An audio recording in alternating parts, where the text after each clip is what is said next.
tener acceso a la grabación. Listo, perfecto. Bueno, entonces, bienvenidos. Muchas gracias por asistir. Dentro del marco de los encuentros educativos inspiradores que organiza el CTA, nos unimos junto con la Jefatura de Aprendizaje Experiencial para traerles unos paneles mensuales con profes expertos, champions, que implementan diferentes metodologías experienciales y bueno, decidimos arrancar con aprendizaje servicio, que sabemos que varias personas lo están implementando en la universidad y seguro hay muchos más profes que quisieran aprender sobre esta metodología. Entonces, el día de hoy nos acompañan cuatro profes de diferentes áreas que implementan ya esta metodología. Por medio de su experiencia podremos conocer un poco más sobre la metodología como tal, pero aún más interesante creo es poder conocer la implementación en diferentes entornos. Tendremos profes expertas desde el CTA, desde psicología y desde medicina, entonces podremos ver enfoques diferentes y creo que será una sesión muy valiosa. Entonces, antes que nada, agradecerle a nuestras panelistas por tomarse el tiempo de acompañarnos, de formarnos, de darnos a conocer sus experiencias y a todos ustedes por acompañarnos y querer compartir con nosotros este espacio. De una vez les adelanto, estamos organizando para el mes de octubre un panel sobre gamificación, entonces para que de una vez se vayan emocionando y ojalá nos acompañen, pero bueno, creo que ya podemos dar inicio a nuestro primer panel de Champions. Entonces arrancamos con la profe Erika Duque, ella nos va a contar un poquito sobre la metodología y posteriormente escucharemos sobre pues los proyectos de Claudia Jaimes desde Medicina, de Laura Fonseca con Lina Trigos desde Psicología y Erika Duque también nos compartirá de su propio proyecto desde el CTA. Entonces, no siendo más, muchas gracias y Erika, adelante, yo te muevo la presentación, entonces cualquier cosa me das indicios y yo lo muevo. Gracias. Buenos días, Laura. Buenos días, profesores. Un placer estar con ustedes compartiendo este espacio sobre estas metodologías activas tan bonitas como son el aprendizaje servicio. Entonces, como les contaba Laura, pues voy a exponer brevemente algunas de de los componentes que tiene que ver esta metodología activa. Bueno, Laura, entonces la siguiente, por favor. Bueno, entonces, el aprendizaje servicio es una de esas metodologías activas que están o que nacieron inspiradas también por John Dewey. Y este profesor pues veía que la escuela no solo se entendía como un lugar en donde el profesor era quien solo suministraba el conocimiento, sino que veía la escuela como un proceso vital, en donde se intercambiaban permanentemente experiencias y había comunicación entre las personas que integraban esa escuela. A partir de ese pensamiento que se deriva en la frase aprender haciendo, pues se desprenden unas metodologías activas y son activas porque el estudiante tiene un papel protagónico dentro de su mismo quehacer en el aprendizaje y también el profesor ayuda, pero existe allí un intercambio de experiencias bidireccional y no solo entre la escuela, sino que además se pueden abrir hacia otros espacios como los comunitarios. Parte de estas metodologías activas son, por ejemplo, el aprendizaje servicio, el aprendizaje por retos, el aprendizaje basado en problemas, el aprendizaje por proyecto, donde el salón de clase se convierte en un espacio de exploración de esas realidades que lo convergen y que lo rodean, ¿no? En este caso, pues vamos a hablar un poco sobre el concepto del aprendizaje servicio. Y eso, como les contaba, pues es una metodología a través de la cual los estudiantes se involucran en actividades que tienen necesidades de una comunidad. Pero a su vez también todas las experiencias están intrínsecamente relacionadas con el aprendizaje que los estudiantes llevan, estructurado e intencionalmente diseñado y relacionado con su currículum. Entonces, tenemos que analizar que no solo se trata de una experiencia comunitaria, sino que se trata también de una integración curricular de las materias y de todo el contenido que los estudiantes están viendo para poder llevar a cabo esa experiencia en comunidad. La siguiente, Laura, por favor. Gracias. Bueno, entonces acá vamos a ver dos intencionalidades que cubre el aprendizaje-servicio. Pero bueno, vamos a analizarlas primero de manera aislada y después ya vemos cómo convergen en esta metodología. La primera de ellas tiene que ver con las pasantías o los trabajos de campo.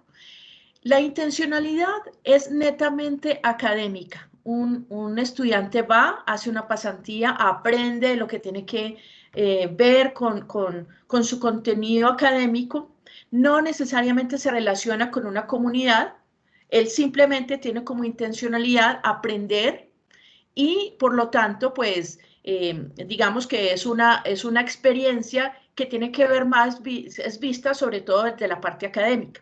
Por el otro lado, tenemos las acciones solidarias, que tienen una intencionalidad netamente social. Es decir, son esas acciones que una comunidad efectúa para llevar a cabo una actividad que les ayude a salir a hacer algo en comunidad, que les contribuya a su bienestar, pero no tienen una intencionalidad académica, simplemente es una intencionalidad social. Entonces, esto es, por ejemplo, cuando el conjunto residencial, por decir algo, dice, vamos a sembrar árboles el domingo. Entonces, eso tiene una intencionalidad social, una intencionalidad de integración entre las personas de la comunidad, pero no existe allí una intencionalidad académica como tal. El aprendizaje-servicio tiene las dos intencionalidades.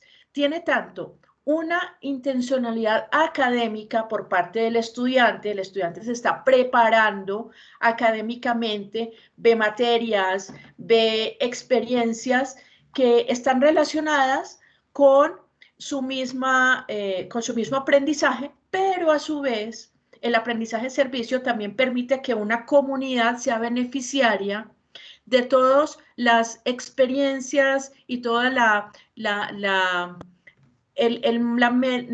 manera en la cual los estudiantes, por medio de su estudio, podrían ayudar y contribuir a esa comunidad. Entonces, el aprendizaje de servicio tiene esa doble integración, una integración pedagógica desde la parte académica y una integración social. La siguiente, por favor, Laura.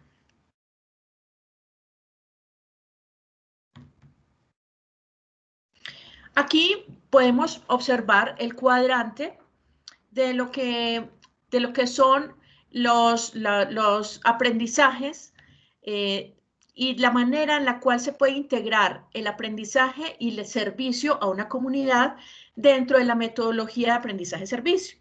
Entonces vamos a analizar este cuadrante. En el eje X, pues nosotros vamos a ver cómo es el nivel de integración académica, el nivel de integración del aprendizaje con respecto a la experiencia que se va a vivir. En el eje X podemos ver la calidad del servicio que se le podría dar a una comunidad. ¿Eso qué implica? Aquí hay varios actores que están jugando un rol importante. Está la comunidad que va a recibir un servicio, está la institución educativa que va a liderar ese servicio y a su vez pues se desciende no solo en el profesor, sino también en los estudiantes y en las directivas. Aquí tiene el aprendizaje de servicio, necesita un compromiso directivo también para que esa integración sea efectiva con la comunidad y por parte también de la institución y del profesor y de los estudiantes. Entonces tenemos muchos actores involucrados allí. Entonces vamos a ver, en este cuadrante vamos a empezar por analizar los diferentes tipos de servicio o de experiencia que podríamos tener. Vamos a ver, el primer cuadrante son los trabajos de campo. Como podemos observar allí, pues en el eje X tenemos una positiva experiencia con relación al aprendizaje integrador, pero tenemos una baja calidad de servicio con la comunidad. Traducción, un trabajo de campo no necesariamente tiene que involucrar a la comunidad para ofrecer un servicio. Puede tener netamente una intencionalidad académica. Ahora bien, ese es el primer campo. Entonces, tenemos mucho aprendizaje, mucha integración de aprendizaje, pero poca calidad de servicio con relación a una comunidad. Tenemos el cuadrante 2. Bueno, no, más bien el 3, porque el 2 es un poco más complejo. Vámonos para el 3, que es el servicio comunitario institucional. Vemos allí que en el cuadrante X tenemos más bien poca integración del aprendizaje integrado, pero tenemos mucha calidad de servicio a la comunidad. Usualmente ese cuadrante corresponde a esas actividades que son desarrolladas por las instituciones para una comunidad específica. Por ejemplo, Misión Sabana. Misión Sabana se invita a muchos estudiantes a que participen, pero no necesariamente tienen que involucrar allí su conocimiento con relación a lo que ven en las materias y su conocimiento curricular. No, simplemente van y comparten allí con una comunidad. Entonces, Misión Sabana es eso. Es un servicio comunitario que tiene sobre todo la iniciativa es de la institución educativa. Vamos para el cuadrante 2. El cuadrante 2 se le denomina iniciativas solidarias asistemáticas. Podemos observar que no tiene mucho componente de aprendizaje y tampoco tiene mucha calidad de servicio. Son aquellas iniciativas aisladas que se pueden tener en cuenta para la comunidad. Por ejemplo, lo que les contaba, el domingo vamos a sembrar árboles en el conjunto. Pues sí, es una actividad solidaria, pero es asistemática, no es continua en el tiempo, no tiene un componente de aprendizaje integrado para hacer esa actividad. Y bueno, sí, ayuda a la comunidad, pero no es un servicio esencial. Por último, tenemos dentro del cuadrante 4 las actividades de aprendizaje-servicio, en donde se observa que tenemos una gran aporte del aprendizaje integrado y también un gran aporte de la calidad del servicio que se le daría a una comunidad. Pero para que se den estos factores de aprendizaje integrado y servicio, se necesita articular muy bien el proyecto, se necesita planearlo, se necesita tener también un consenso con la comunidad y establecer cuáles son las prioridades y sobre todo cuáles van a ser los objetivos a corto plazo o a largo plazo, depende de la continuidad del proyecto como tal. Bueno, la próxima, Laura, gracias.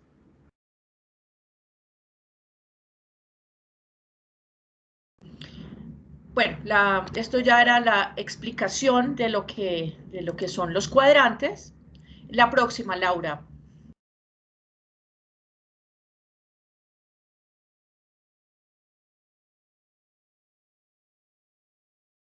Bueno, acá, exacto. Muchas gracias, Laura. Entonces, como les contaba, sí hemos visto que el aprendizaje de servicio involucra tanto ese currículo, pero también involucra la comunidad, cómo articular o cómo diseñar un proyecto de aprendizaje de servicio, ¿no? Entonces, pues tenemos que partir que un proyecto es un conjunto de actividades articuladas con un orden para conseguir un objetivo. Eso es importante tener en mente esta idea de proyecto porque usualmente nuestros tiempos académicos son cortos. Entonces, si uno quisiera hacer una actividad de aprendizaje de servicio, tiene que tener en mente todo el objetivo, las actividades y sobre todo los tiempos que se requiere para poder llevar a cabo ese proyecto y no fallarle a la comunidad. Entonces, es importante pues tener acá estos tres componentes del proyecto.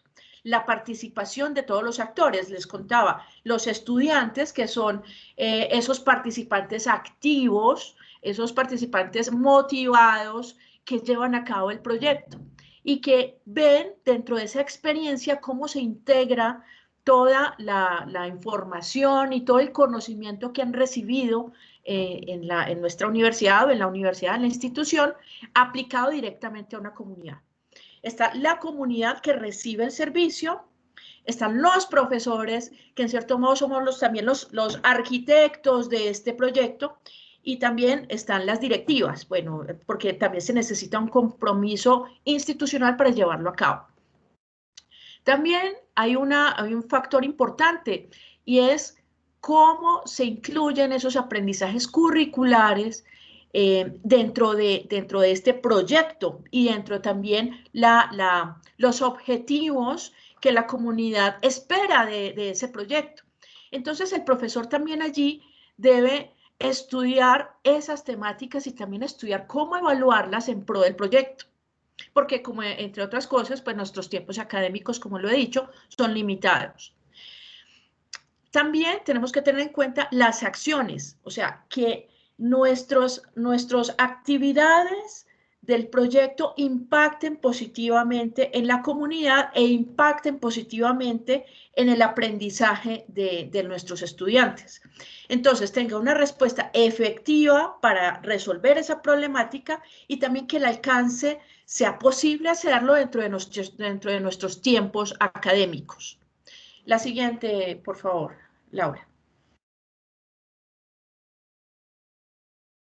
Bueno, aquí hay algunos pasos de cómo se lleva a cabo ese proyecto, cuáles son como esas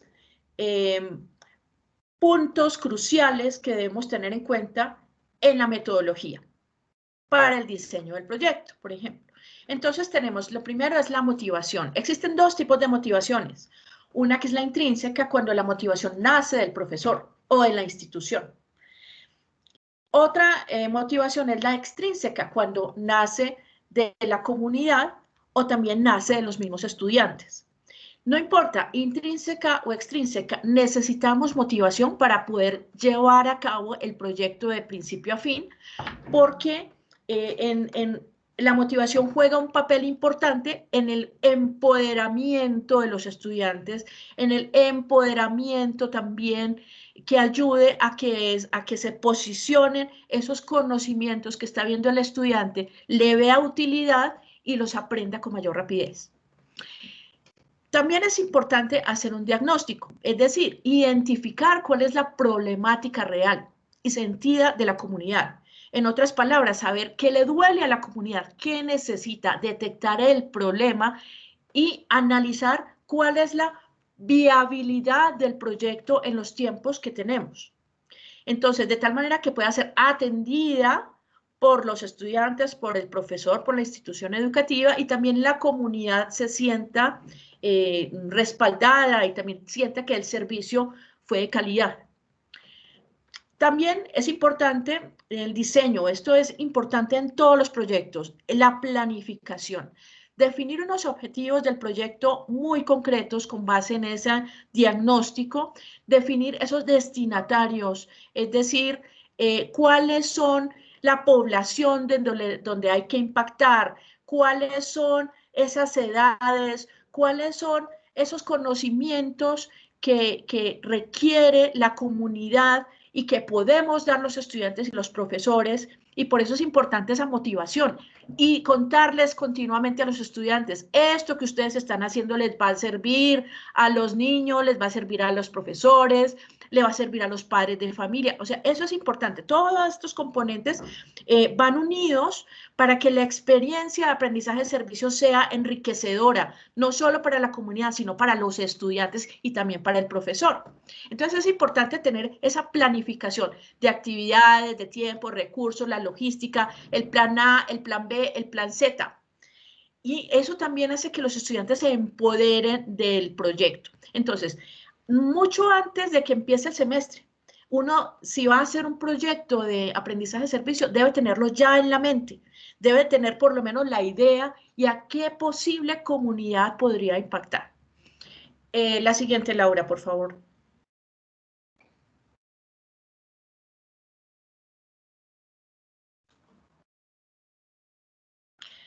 Vale, aquí también otro componente importante es la ejecución del proyecto. La ejecución del proyecto implica componentes logísticos. Bueno, cómo nos vamos a transportar, cómo vamos a ir a la comunidad, cuántas veces vamos a ir, cuánto vale, cómo va a ser el seguro de los estudiantes, o va a ser la comunidad quien va a venir, el imprevisto, qué pasa si se va la luz y estoy exponiendo, entonces el plan A, el plan B, el plan Z. Todo eso hay que tenerlo en cuenta y en cierto modo el profesor se convierte en un director de proyecto, donde no solo está orquestando el aprendizaje de los estudiantes, ese es su trabajo, sino que también está pendiente de la logística, habla con la comunidad, los mismos estudiantes también se pueden empoderar para hablar con la comunidad y detectar cuáles son esas posibles actividades que sean importantes tenerlas en cuenta en la logística. Otra cosa que es importante es documentar la experiencia. A veces los profesores hacemos muchas cosas, pero no somos ordenados en documentarla, no somos ordenados en tener un cierto orden para después contar lo que hicimos. Es importante documentar la experiencia de principio a fin. Cómo se hizo, por qué se hizo, qué actividades se hicieron, qué actividades fallaron. Esto es importante, saber qué cosas nos sirven para que otras personas aprendan de nuestros errores también y tener una realimentación con los estudiantes y también con la institución y con la comunidad. Posteriormente, pues, después de que se ha hecho la ejecución del proyecto, después de que se han efectuado las actividades propias de ese proyecto de aprendizaje-servicio, existe el cierre. El cierre es supremamente importante en estas metodologías activas porque requiere la reflexión pedagógica, la reflexión del profesor sobre su ejercicio, pero también la reflexión de los estudiantes en cuanto a cómo fue su aporte, cómo fue su empoderamiento, cómo fue su motivación continua a lo largo del semestre, eso es algo importante, y también cómo fue ese impacto de calidad de servicio de la comunidad. Entonces, esa reflexión es uno de los aspectos más importantes de estas metodologías y sobre todo del aprendizaje-servicio, porque no solo se trata de integrar conocimiento a una comunidad, a una actividad concreta, sino qué aprendí como persona, cómo me hizo crecer esto como persona, cuál es el aporte que le estoy dando como estudiante o como profesor a la sociedad. Y la comunidad también realimentar que hubiera sido mejor o si quedó satisfecha con el servicio o si se puede continuar a lo largo del tiempo, pues también tener un seguimiento de ese proceso del aprendizaje-servicio.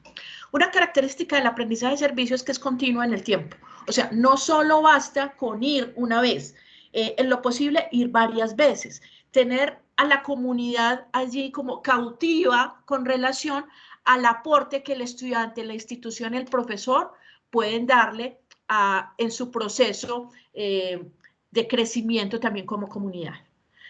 Bueno, creo que esto era todo, Laura. Creo que en la siguiente diapositiva ya son las referencias. Sí, la siguiente, por favor. Exactamente, sí. Entonces, sí, entonces eso era como la apertura para que supiéramos un poco cómo funciona el aprendizaje-servicio, cuáles son aquellos componentes pedagógicos y comunitarios que lo componen. Gracias, Laura. Esa fue Erika, mi muchas intervención. gracias. Creo que fue una muy buena introducción sobre lo que es la metodología. Nos da una línea de base para entender un poco lo que se trabaja en los proyectos. Entonces, muchas gracias por la introducción. Vamos a seguir con las representantes de la Facultad de Psicología. Aquí nos acompañan Lina Trigos y Laura Fonseca. Así que adelante, cuéntenos un poco sobre su proyecto que es tan chévere, tan interesante y luego seguimos con los demás. Muchas gracias, Laura. Buenos días para todos y para todas. Estamos aquí con Lina para presentarles este proyecto de aprendizaje servicio transformativo en el marco de la construcción de paz en Colombia. Como les dijo Laura, pues vamos a presentar Lina Trigos Carrillo, que es profesora asociada de la Facultad de Psicología, y yo, Laura Fonseca, que soy profesora asistente de la facultad también, y actualmente me encuentro haciendo estudios doctorales en el London School of Economics. Este es un proyecto que se hace en alianza con el Centro Poblado Héctor Ramírez, que fue el antiguo espacio territorial para la capacitación y la reincorporación, que queda ubicado en la vereda de Agua Bonita, en Caquetá, y que actualmente está financiado por la Fundación Spencer, una de las grandes financiadoras de proyectos educativos en el mundo. Si quieres, seguimos, Laura.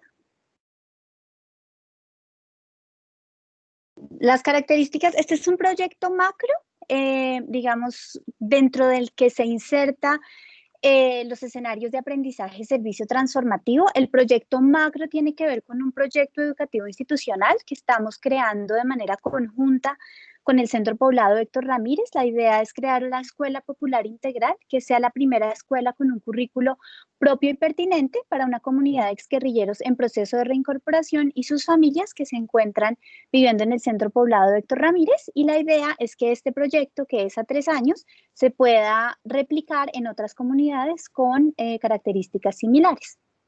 Los participantes que están en el proyecto son estudiantes de pregrado de psicología que han participado desde diciembre del 2018 en diferentes actividades, exguerrilleros y exguerrilleras y sus familias, y por supuesto las profesoras que hemos acompañado el proceso desde el inicio. Siguiente.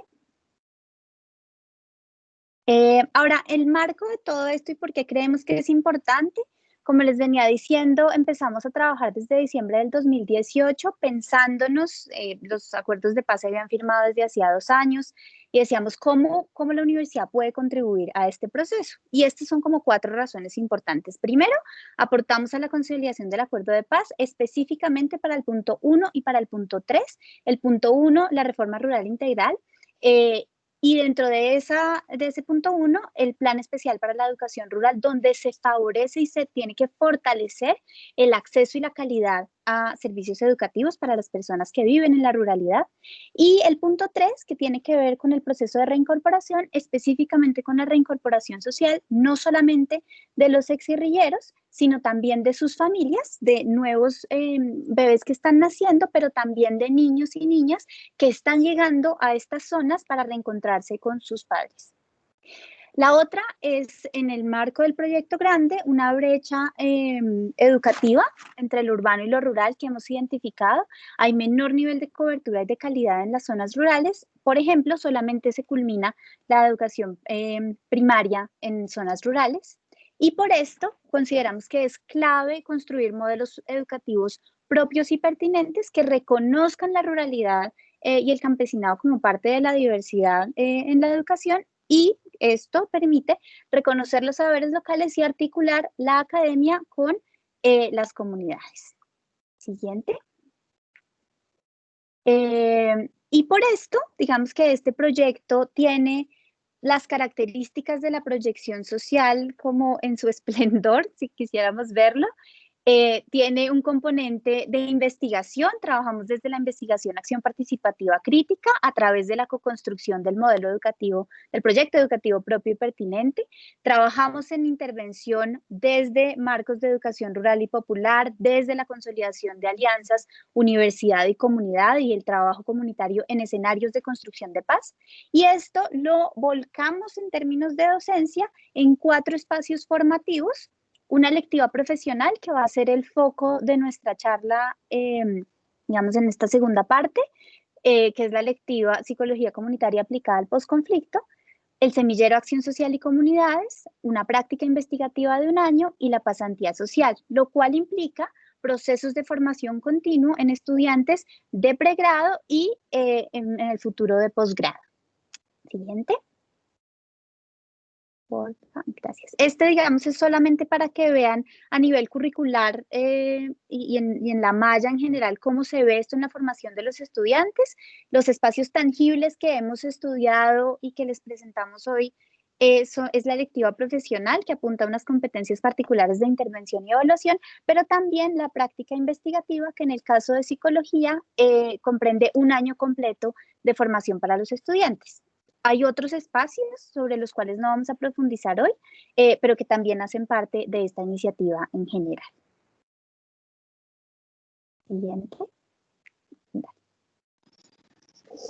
Bueno, buenos días. Muchas gracias por acompañarnos hoy. Vamos entonces a hablar más específicamente sobre la electiva, en la cual hemos puesto en marcha la metodología de aprendizaje de servicio transformativo. Entonces, la electiva es una electiva profesional llamada Psicología Comunitaria aplicada al posconflicto.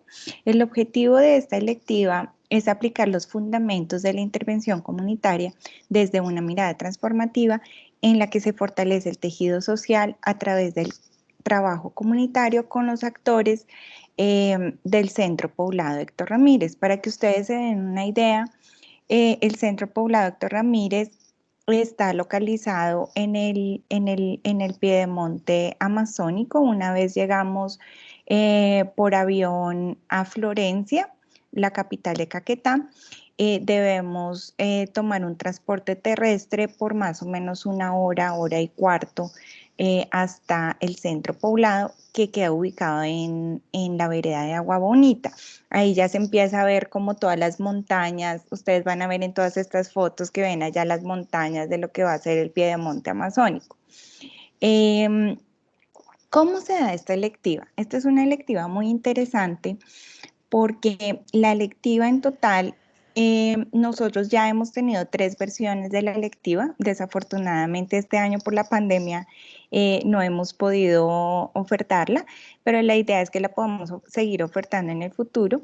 Pero ya hemos tenido 3 versiones. Generalmente la ofrecemos en los periodos intersemestrales en junio y en diciembre. La electiva dura un total de 14 días. De esos 14 días empezamos 2 días en campus haciendo un trabajo de preparación sobre el contexto histórico, el contexto geográfico, el contexto social de la comunidad y del trabajo que los estudiantes van a hacer para que comprendan muy bien cómo van a ser las dinámicas una vez estemos en el centro poblado. Trabajamos 11 días de trabajo de campo en el territorio. Y otro día de vuelta hacemos todo el trabajo de realimentación y de reflexión sobre lo que fue el proceso. Una característica muy particular de esta electiva es que los estudiantes están inmersos en la comunidad 24 horas desde que llegan. Entonces los estudiantes viven en las casas de las familias de exguerrilleros. Nosotros los separamos las mujeres en unos grupos que se quedan en unas casas, los hombres se quedan en otras casas, en otros grupos. Ellos desayunan, almuerzan, cenan ahí mismo en un comedor, digamos, comunitario que hay en el centro poblado. Y tenemos acompañamiento en prácticas cotidianas, tanto de proyectos productivos como de actividades comunitarias. Entonces los chicos están inmersos, digamos, en el trabajo comunitario. No es como que se quedan en un hotel y van un ratico, sino que están todo el tiempo metidos en la comunidad. Ya les vamos a contar un poquito más de los detalles de cómo se da esto. La siguiente, por favor, Laura. ¿Cómo entendemos el aprendizaje de servicio transformativo en el marco de esta electiva? Es una estrategia de enseñanza en la cual los estudiantes se involucran con una comunidad que es diferente a la propia. Esa es una característica muy importante porque eso implica una disonancia cognitiva que lleva a través de la reflexión y del diálogo a la transformación individual y social derivada de esta experiencia. Esta es una actividad curricular que requiere que los estudiantes trabajen de manera horizontal con la comunidad a través de espacios cotidianos de acompañamiento para promover la reflexión y la atribución de significados en culturas desconocidas. En este contexto en particular es muy importante ese acompañamiento reflexivo que nosotros hacemos, porque claro, los estudiantes parten de acá con unas preconcepciones y con unas ideas sobre quiénes son las personas que viven en el centro poblado, pero los habitantes del centro poblado también descubrieron que ellos también tenían unas preconcepciones y unos estereotipos sobre los estudiantes. y cómo, digamos, en ese encuentro ambas comunidades empiezan a reformular los significados que les asignaban a los otros, empiezan a conocerlos y también empiezan a humanizarlos. Y ese es un proceso que ha sido, digamos, muy interesante en cómo nosotros hemos estructurado esta propuesta. La siguiente, por favor, Laura.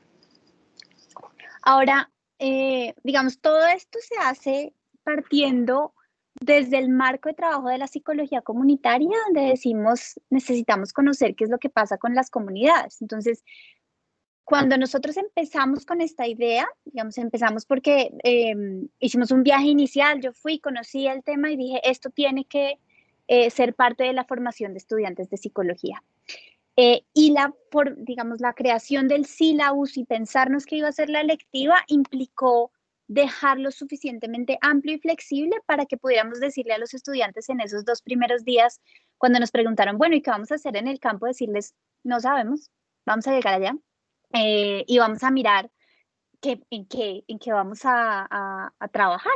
Entonces, cuando nosotros llegamos a campo, hay como 4 espacios o 4 elementos importantes dentro de este tipo de iniciativa. Primero, los estudiantes trabajan en comités de trabajo. Estos comités se forman en cada visita. Hay 3 tipos de electivas. La primera vez que fuimos hubo como 5 comités que dependen de lo que necesita la comunidad. Entonces, en este caso, el proyecto productivo insignia de esta comunidad son las piñas.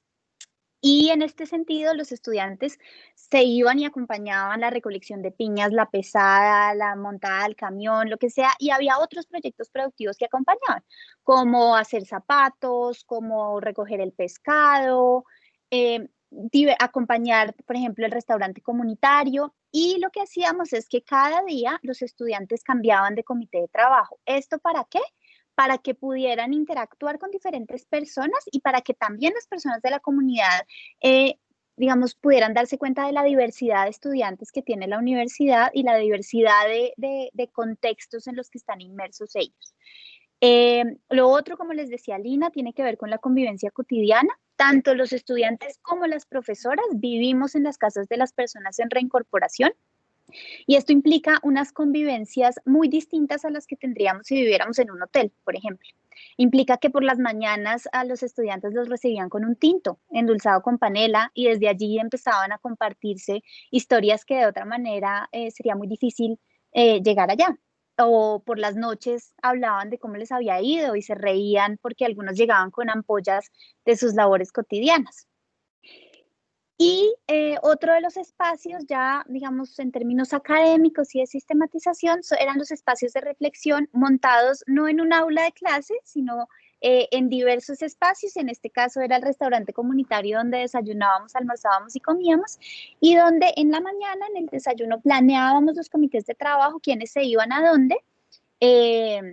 En el almuerzo sistematizábamos cómo iban, si había dudas, si había alguna inquietud sobre lo que estaba pasando, y en la noche reflexionábamos de manera colectiva sobre los aprendizajes de ese día. Esto además a propósito de un proyecto transversal, que es, digamos, este cuarto momento, que es lo único que llevamos planeado en cada electiva, y es cuál va a ser el producto que vamos a trabajar junto con la comunidad, no el que le vamos a dejar a la comunidad, el que vamos a trabajar con ellos.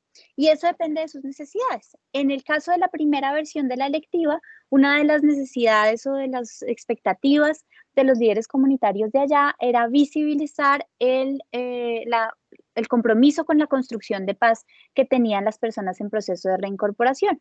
Y por eso allí ven una foto del nuevo libro que tenemos, que se llama Punto de Encuentro, que todos lo pueden consultar, que ya está publicado. Que habla sobre las reflexiones que hicieron los estudiantes sobre ese proceso. La siguiente, Laura, por favor. Laura. En un estudio que hicimos sobre qué aprendían los estudiantes a partir de esta experiencia de aprendizaje-servicio, y ahorita les voy a compartir aquí en el chat el link al artículo que publicamos recientemente sobre el estudio de cómo el aprendizaje-servicio impacta la formación de profesionales.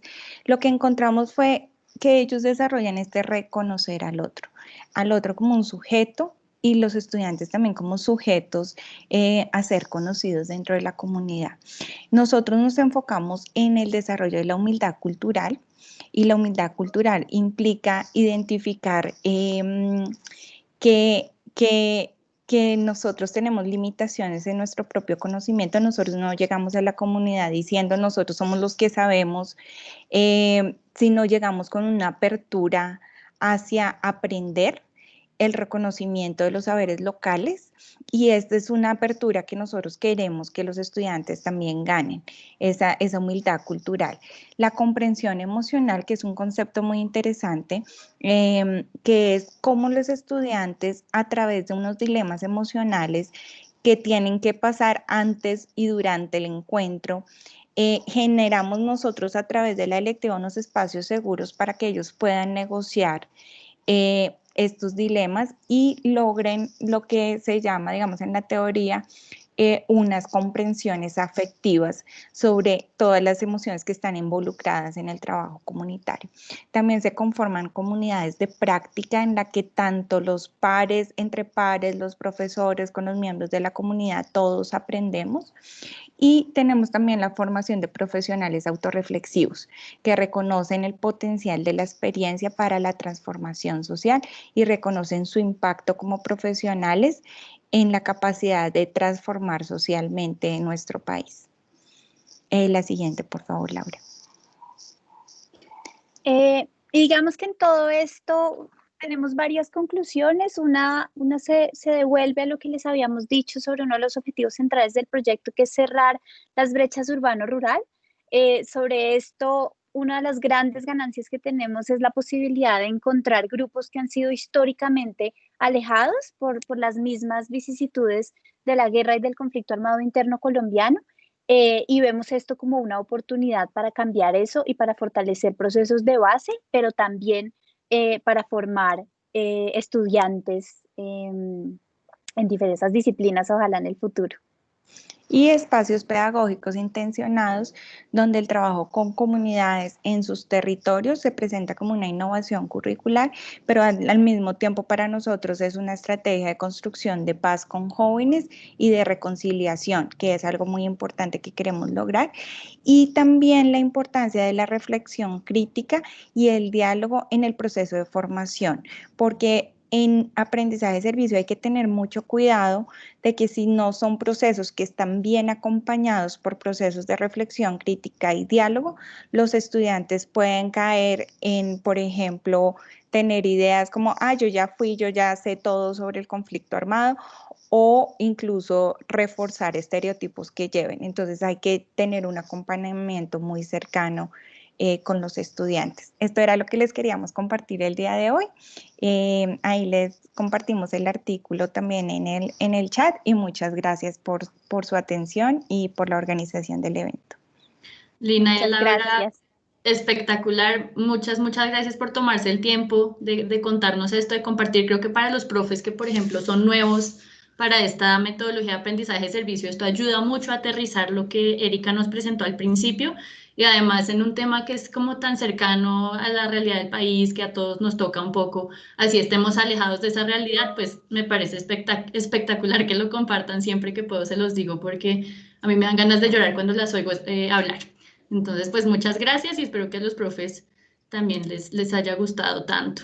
Y ahí pues ya conocen a Lina y a Laura para cualquier duda que tengan, me atrevo a decir, pueden contactarlas. Muchas gracias. Seguimos entonces con Claudia Liliana Jaimes, que nos acompaña desde Medicina.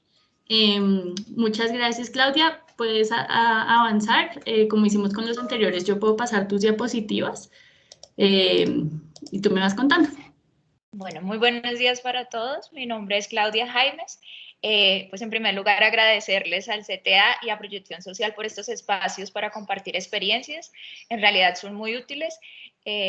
Bueno, les voy a presentar los resultados de mi proyecto de investigación para la maestría en educación médica, el cual se titula Experiencias de aprendizaje en salud comunitaria de estudiantes de medicina de una universidad en Chía, Colombia. Mi tutor fue el doctor Francisco Lamos y mi asesora metodológica Natalia Reynoso. Siguiente, por favor, Laura. Bueno, yo quiero contarles de dónde surge mi proyecto de investigación. Siguiente, por favor. Entonces, parte de una realidad. Si bien, pues para nadie es un secreto que la atención en salud en nuestro país es fragmentada, segmentada y superespecializada, con una respuesta limitada ante la magnitud y la complejidad de los problemas y necesidades en salud. Esto contrae un sinnúmero de consecuencias, pero hoy quiero centrarme sobre todo en las causas y en una en particular, la educación médica, que por tradición se centra en un paradigma curativo y hospitalario, centrado en la identificación y en el tratamiento de las enfermedades con menos enfoques orientados a la población. Siguiente, por favor. Yo quiero contarles que nosotros en la universidad tenemos desde el 93 un semestre de profundización en medicina familiar y salud comunitaria que sigue los principios de investigación-acción participativa bajo una estrategia de enseñanza-aprendizaje que contempla unas etapas, las cuales las voy a mencionar más adelante, bajo una pedagogía de aprendizaje-servicio. Digamos que siguiendo los principios de la atención primaria orientada a la comunidad, estas experiencias han venido evolucionando y hoy solamente me voy a centrar en cómo se están llevando a cabo estas experiencias. Aquí en las fotografías pueden ver algunos de los trabajos con las diferentes comunidades que hacemos desde la Facultad de Medicina. Arriba con población adulto mayor, abajo en un jardín infantil con primera infancia. Este jardín está asociado o pertenece al Instituto de Bienestar Familiar. Y en la foto de abajo podemos ver pues a una de las tutoras con un grupo de estudiantes en el banco de alimentos. Más adelante les contaré un poquito más. Siguiente, por favor. Entonces, como lo hablaba la profe Erika inicialmente, estas experiencias siguen un ciclo. Este es el que nosotros, pues ha sido patentado por la universidad y el que nosotros seguimos con los estudiantes. La primera etapa es aquella de aprestamiento, que es la primera vez que el estudiante llega a la comunidad. Nosotros nos encontramos en diferentes municipios de la Sabana Centro de Bogotá. Actualmente estamos en Bogotá, en Tenjo, en Chía y en Bogotá, y hacemos nuestras prácticas con comunidades con algunas características de vulnerabilidad, pero con algún grado de organización. Luego vendría esa etapa de creando la confianza y credibilidad, aunque esta pues la ponemos ahí porque es después del primer contacto al municipio, a la comunidad. Es una etapa que debe ser constante a lo largo de toda la práctica en salud comunitaria. Nosotros nos dividimos en grupitos de 4 a 6 estudiantes que vamos a alguna de estas instituciones en compañía de algún tutor. Antes de la pandemia íbamos 2 días a la semana. Ahorita, como lo estamos trabajando remotamente, vamos solamente o estamos acompañándolos un día a la semana, siempre en compañía del tutor. Luego vendría esa etapa de apreciando la situación, que es lo que la profe Erika nos hablaba como el diagnóstico. Nosotros hablamos de diagnóstico comunitario, que es la identificación de ese problema o esa necesidad en salud, que puede ser una necesidad observada o una necesidad sentida. Todas estas etapas se hacen con la comunidad. ¿Sí? Si bien es cierto que tiene un papel protagónico inicial por parte de los estudiantes, cada una de estas etapas se hace junto con ellos y para ellos. Luego vendría cuando yo ya identifico esa necesidad que necesita de intervención comunitaria, viene una etapa de preparación, de planeación, de hacer un cronograma, de definir las actividades. Aquí en las fotos más chiquitas abajo, no sé si logren observar que el estudiante de medicina regresa al papel, regresa a los tableros, al trabajo con su compañero fuera del ámbito hospitalario.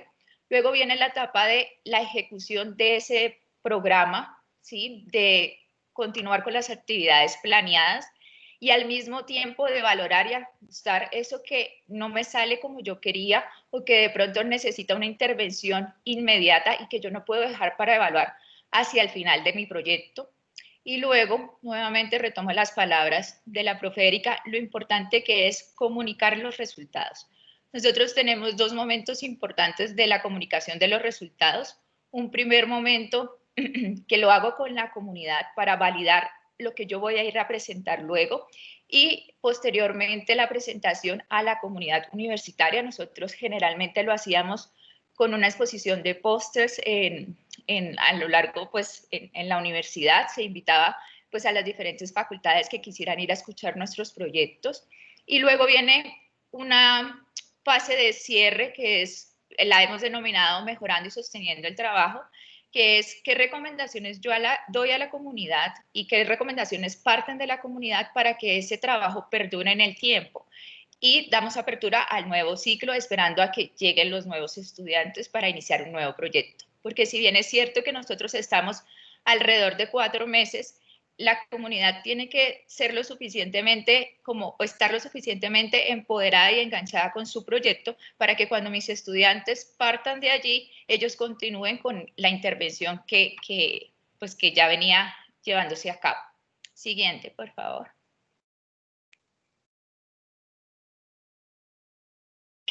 ¿Qué vacíos existían entonces? ¿Y por qué me motivé a hacer o a llevar a cabo este proyecto de investigación? Siguiente, por favor.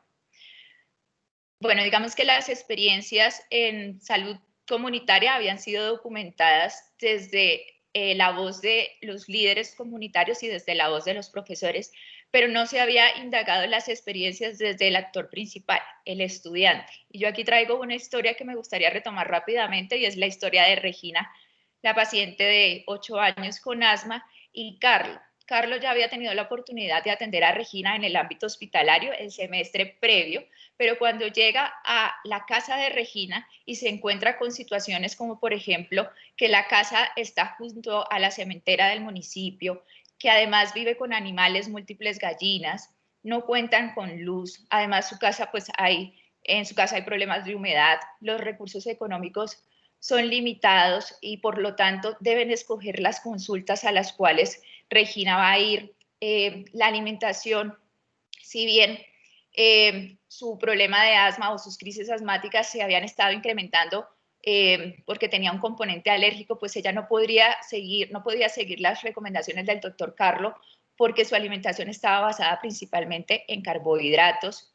La madre de Regina no sabía leer y Carlo muy juiciosamente había hecho toda la lista de recomendaciones, pero por escrito. La mamá no había podido acompañar a Regina ese día a urgencias, entonces en realidad la cuidadora de Regina, que era su mamá, pues no tenía claras las indicaciones, no conocía los colores, había confusión con los medicamentos y un montón de cosas más, de situaciones que solamente el estudiante se da cuenta en el momento en el que sale del ámbito hospitalario y llega al ámbito del paciente. Entonces, eso era lo que yo quería investigar, cómo se vive esa experiencia de aprendizaje desde la voz del estudiante, pero cuando yo voy a la comunidad, cuando yo voy a la casa de mi paciente.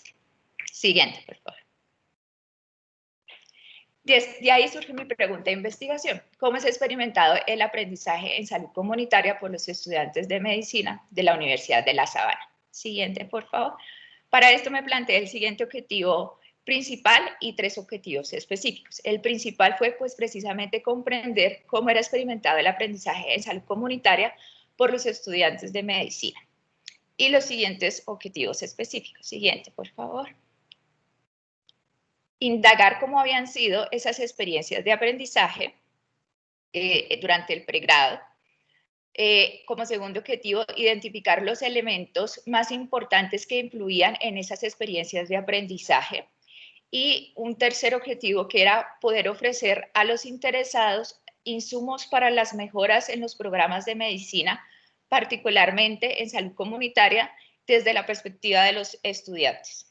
Siguiente, por favor.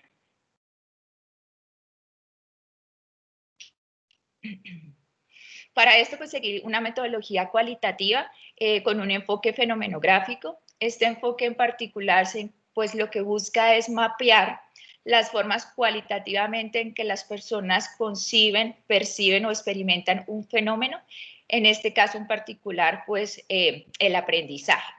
La población de estudio fueron los estudiantes del pregrado de medicina de la Universidad de La Sabana. La selección de la población se hizo de una forma propositiva, con intención de variación máxima, teniendo en cuenta que se incluyeran tanto hombres como mujeres de diferentes años de rotación y que hubiesen como hecho sus prácticas en diferentes comunidades con diferentes características de vulnerabilidad. Dentro de los criterios de selección estaba que tuvieran que fueran mayores de 18 años, que aceptaran la participación y dentro de los criterios de exclusión que no hubiesen realizado ningún otro pregrado previamente. Siguiente, por favor. Bueno, ¿qué hicimos? Hicimos entrevistas semiestructuradas, digamos que iniciaron estas entrevistas de forma presencial. Las entrevistas se hicieron entre marzo y mayo del 2020, pero debido a la pandemia, pues continuaron de forma remota a través, pues vía telefónica y con algunos participantes. Además, se estableció contacto visual a través de Teams. Elaboramos una guía de preguntas con el objetivo de suscitar como esa variación en las experiencias. Para la elaboración de la guía de preguntas nos basamos en la literatura y además tuvimos como la opinión de unos pares expertos. Llevamos a cabo 3 pruebas piloto que se incluyeron dentro de los resultados. Hubo una única persona entrevistadora. La convocatoria la hicimos a través de WhatsApp, así como también el envío y la recepción de los consentimientos informados. La transcripción se realizó palabra por palabra y luego de haber transcrito todo, se volvía a leer nuevamente la transcripción para confrontar pues, la veracidad como tal de la misma. Y para el análisis utilizamos categorías de descripción que luego fueron organizadas jerárquicamente. Siguiente, por favor.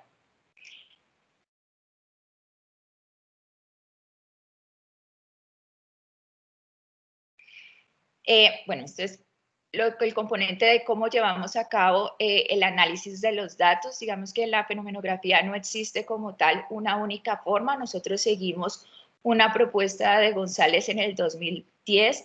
Inicialmente leímos un paquete de transcripciones, 7, para identificar como las partes más relevantes con nuestra pregunta de investigación. Luego hicimos una lectura focalizada, ya buscando similitudes y diferencias entre una transcripción y otra para generar un paquete de categorías provisionales. Luego de tener ese grupo de categorías provisionales, lo que hicimos fue la incorporación del paquete de transcripciones completo y se generó un grupo de categorías iniciales que fue presentado a los otros 2 investigadores, el doctor Lamos y Natalia Reynoso, y con ellos llegamos a la conformación de las categorías definitivas.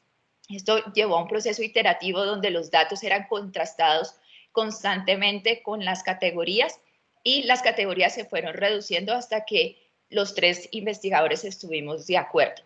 Posteriormente, estas categorías fueron contrastadas con la literatura y finalmente a cada una de las categorías se les asignó una metáfora, que ya la veremos más adelante. Siguiente, por favor. Dentro de las consideraciones éticas que tuvimos, pues fue la aprobación por el comité de investigación, la firma de los consentimientos informados. Nos aseguramos de mantener el anonimato y la confidencialidad en todos los datos. Siempre se hizo uso de seudónimos. Y si ustedes se dan cuenta desde el inicio de pues desde el título como tal de la investigación, no se hace referencia a la Universidad de La Sabana.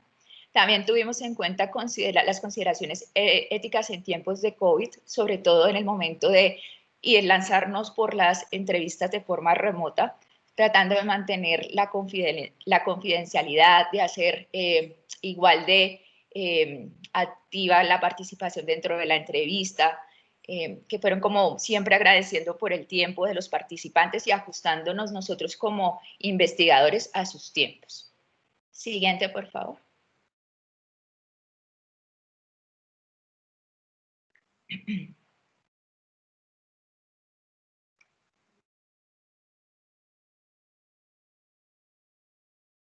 No sé si ustedes ya la están viendo, el cambio.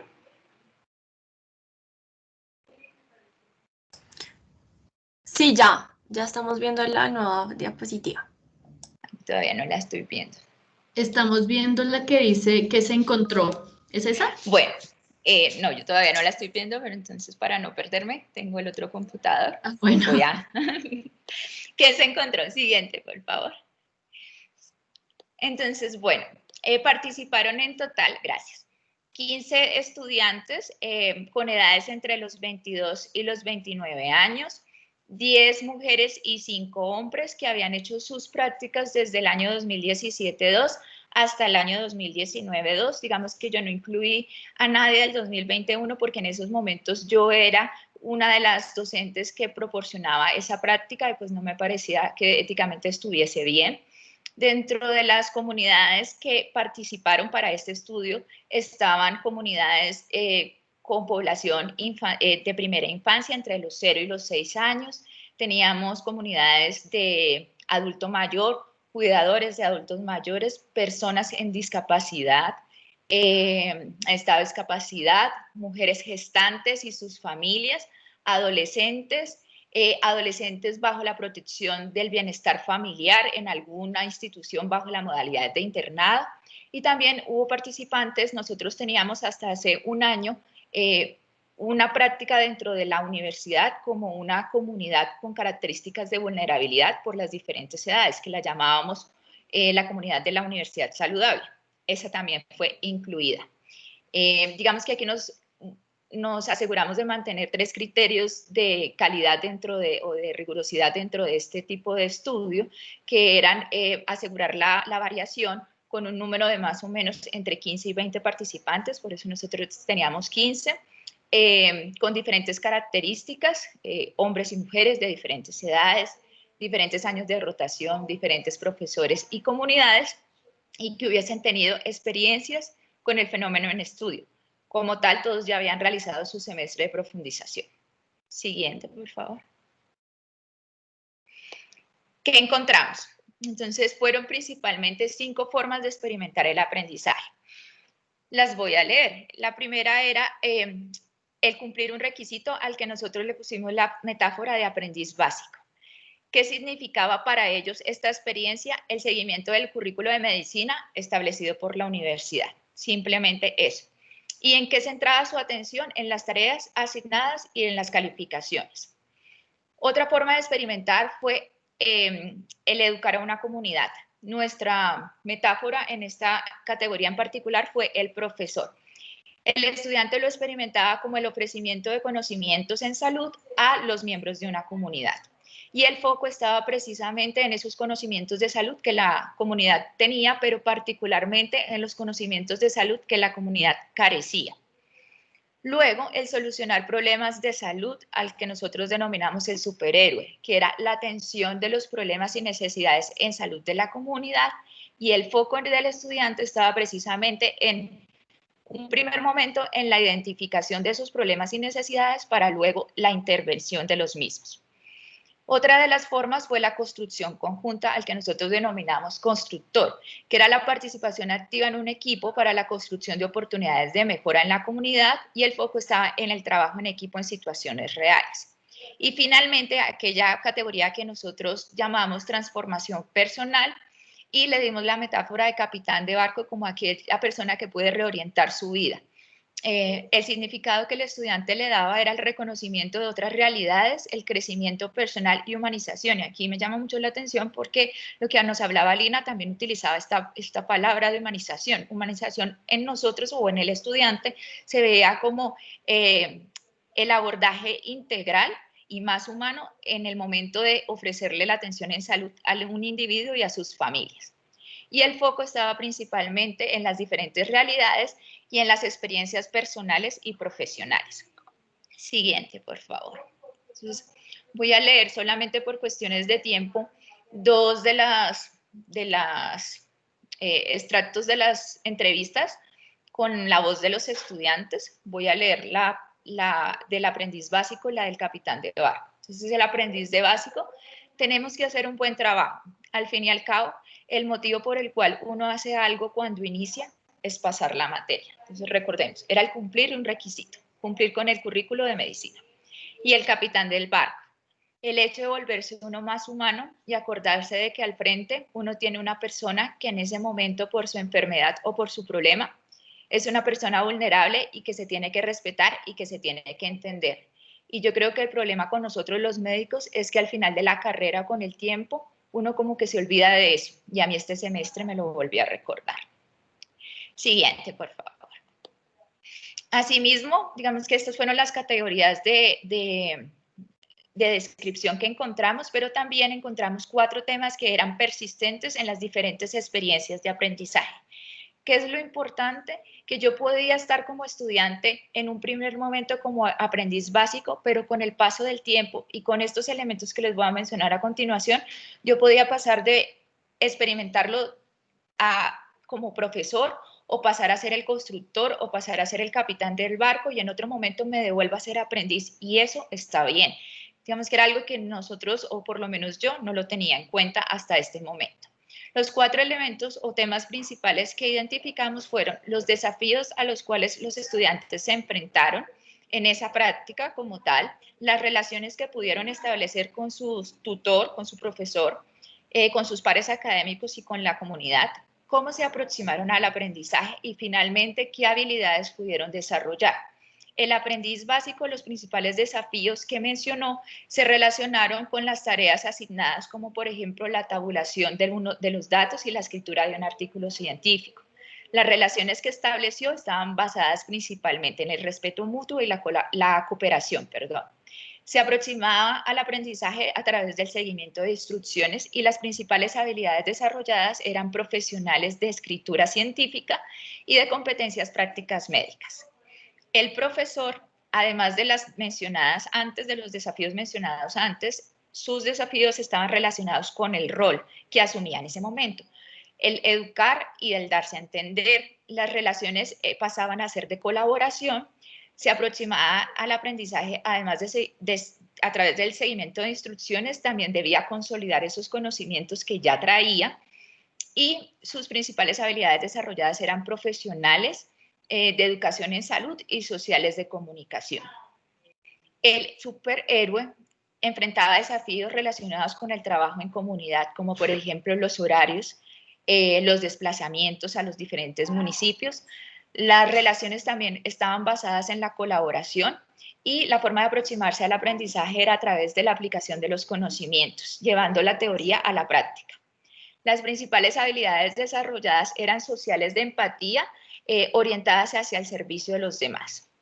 Mientras que el constructor se enfrentaba principalmente a desafíos relacionados con el trabajo en equipo, como por ejemplo el compartir los liderazgos y dejar los egos a un lado. Sus relaciones también estaban basadas en la colaboración, pero además se podían establecer relaciones de sinergia. Se aproximaba al aprendizaje no solamente aplicando conocimientos, sino integrando experiencias y valores que traía de casa o de experiencias previas. Y las principales habilidades desarrolladas eran sociales de liderazgo y de manejo de conflictos. Finalmente, el capitán de barco se enfrentaba a desafíos relacionados con aspectos personales, como por ejemplo miedos o juicios preestablecidos. Realmente formaba vínculos afectivos con cada uno de los miembros, tutor, pares académicos y miembros de la comunidad.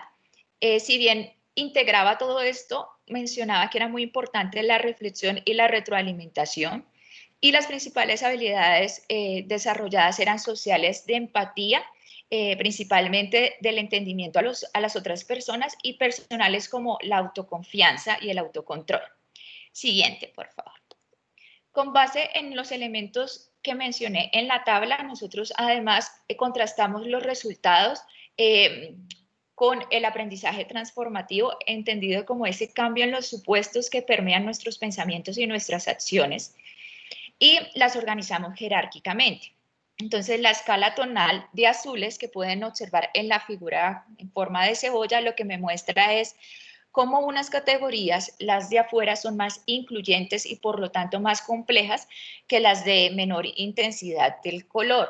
Y esto se relaciona con la intensidad y la duración de los desafíos que debieron afrontar los estudiantes, con la fuerza de las relaciones establecidas, con el número de habilidades desarrolladas y con la complejidad en la forma como ellos se aproximaron al aprendizaje. Siendo una categoría más incluyente, como ya lo mencioné, la última de transformación personal o el capitán de barco. Como los mencioné previamente, además contrastamos pues estos resultados con el aprendizaje transformativo, y para esto aprendizaje de servicio transformativo, y utilizamos lo propuesto por Keeley en el 2005, teniendo en cuenta 3 características principales de su proceso. Las disonancias, igual a lo que nosotros llamamos desafíos, que fueran intensas y de larga duración, que hubiese procesos de reflexión y que hubiese relaciones significativas pues, en cada uno de estos espacios de reflexión. Siendo así que la última categoría, o nuestra categoría más compleja, es aquella que además alcanza a la transformación al aprendizaje transformativo, en nuestro caso la categoría E. Y la categoría A hasta la D, pues quedándose como aprendizaje no transformativo, pero no necesariamente no significativo. Siguiente, por favor.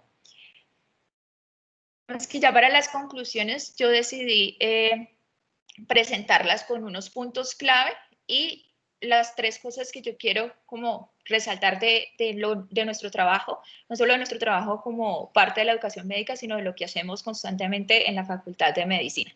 Yo no la estoy viendo, entonces no sé si ya cambió, pero voy a utilizar el otro computador. La primera es que las experiencias de aprendizaje están influenciadas por diferentes elementos y no pueden ni deben separarse del contexto donde se produce como tal pues esta experiencia, ¿sí? Y era lo que yo les decía de qué importante es entender que no todos nuestros estudiantes van a ir al mismo ritmo y que probablemente en este momento este estudiante está como aprendiz básico, pero puede llegar a ser el capitán de su barco. Entonces, ¿yo qué debo hacer para potenciar, para que esa persona llegue aquí? El potencial de transformación personal desde nuestras prácticas pedagógicas y, ¿por qué no? Y eventualmente la transformación social, como lo decía Lina.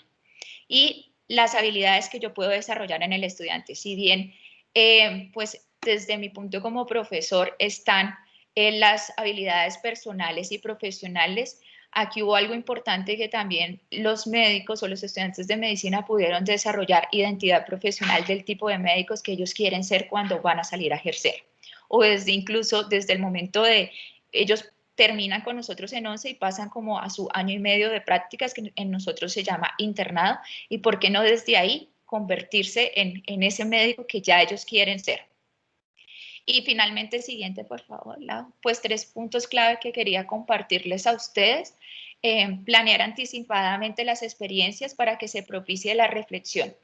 Y creo que ha sido constante en lo que hemos visto ahorita tanto de la profe Erika como de Natalia perdón, de Laura y de Lina. La reflexión crítica, oral y escrita. No me puedo quedar solamente en una o en otra. La importancia de la retroalimentación en múltiples vías, desde la comunidad, los estudiantes y tutor. Y que el estudiante y nosotros aprendamos a recibir esa retroalimentación. Y la importancia del establecimiento de relaciones significativas, no solamente entre los estudiantes y entre la comunidad, sino yo también como profesor, cómo me involucro con ellos. 2, nosotros como profesores o como tutores debemos estar preparados para responder a los resultados cognitivos, pero no solamente cognitivos, sino también emocionalmente, a los resultados emocionales de nuestros estudiantes. Estamos preparados como profesores. Y finalmente, pues una recomendación es revisar constantemente los criterios de participación de esas comunidades donde nosotros vamos a hacer las prácticas, precisamente por la importancia que tienen las relaciones en estos procesos. Si no estamos todos siguiendo los mismos objetivos, podemos estar ocasionando más daños que beneficios. Y pues muchas gracias. Eso sería todo.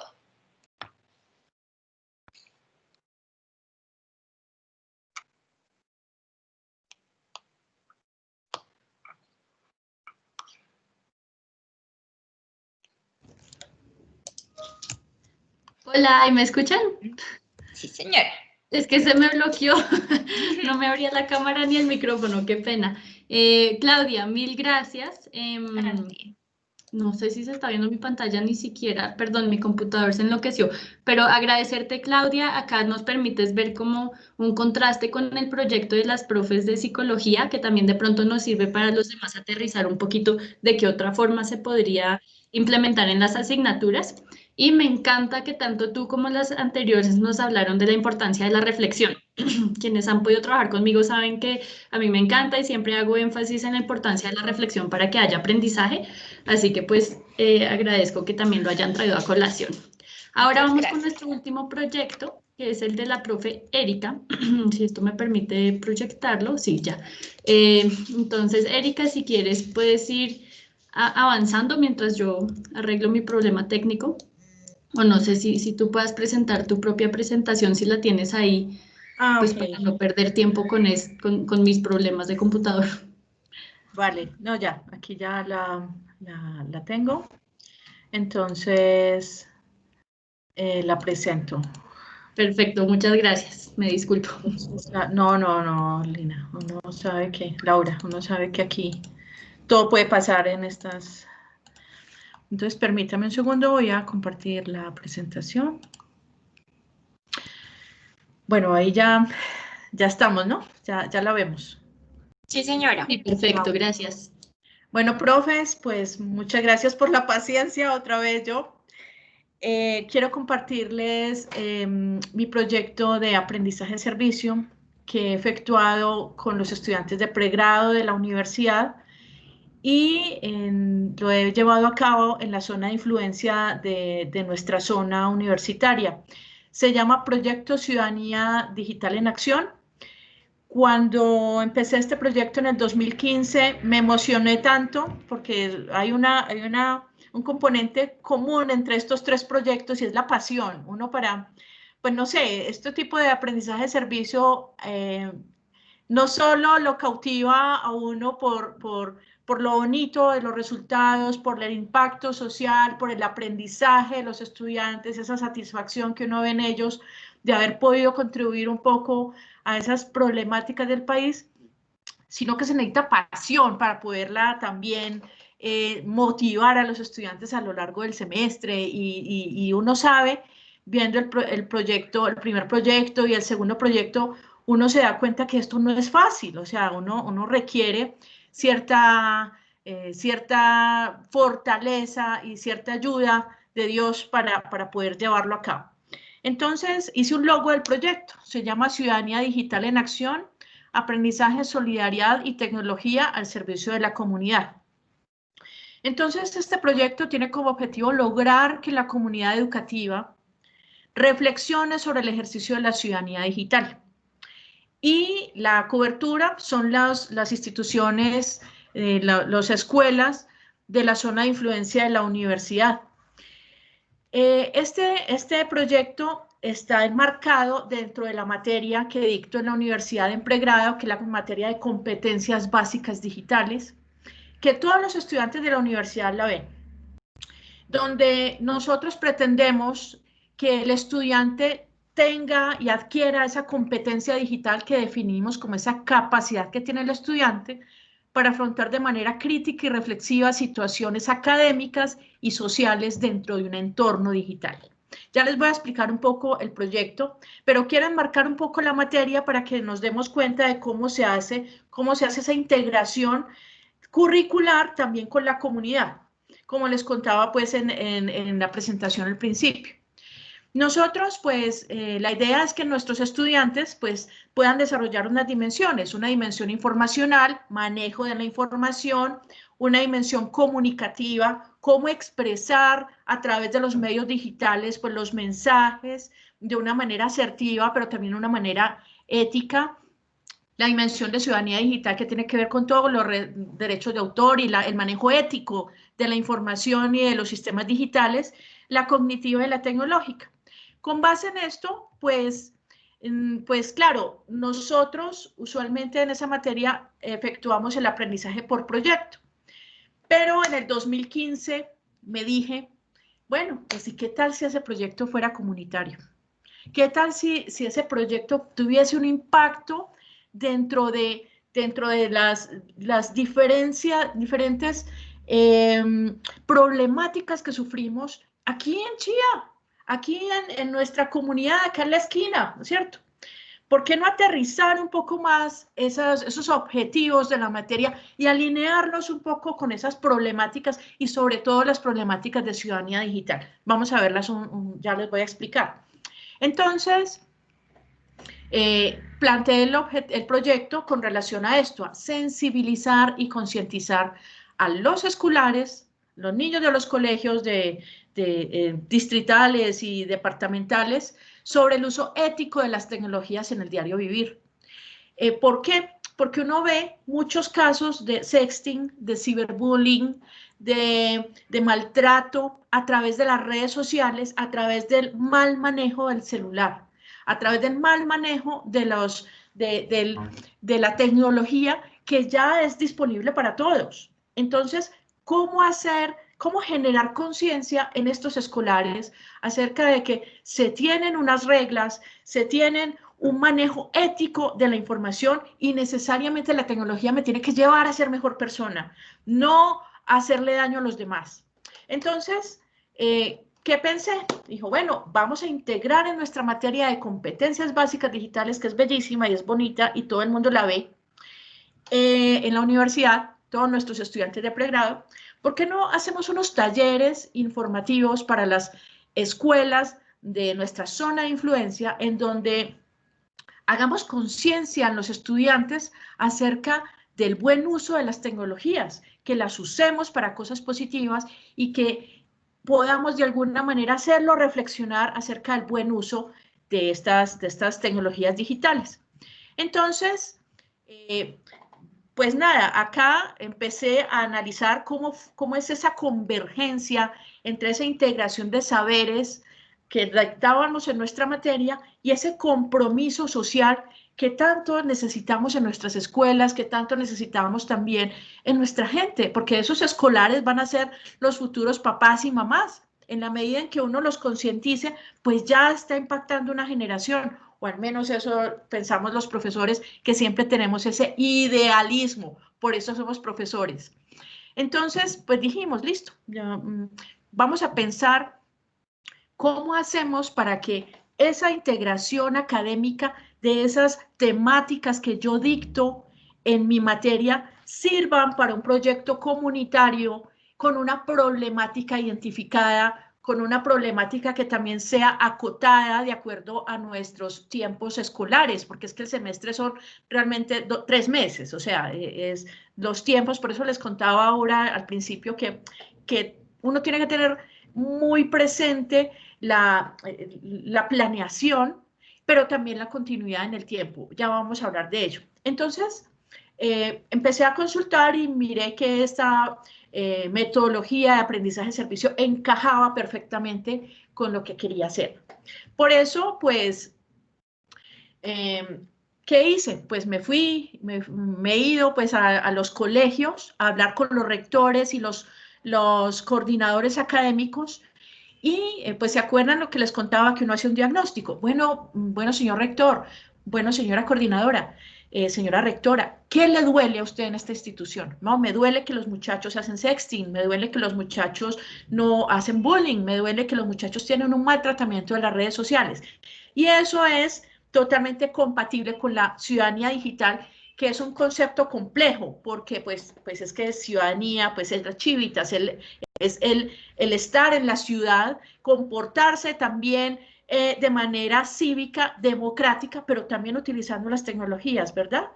Y como les decía, pues estas tecnologías las tenemos todos. Por eso, pues, empecé a mirar cómo hacer para integrar estos conocimientos.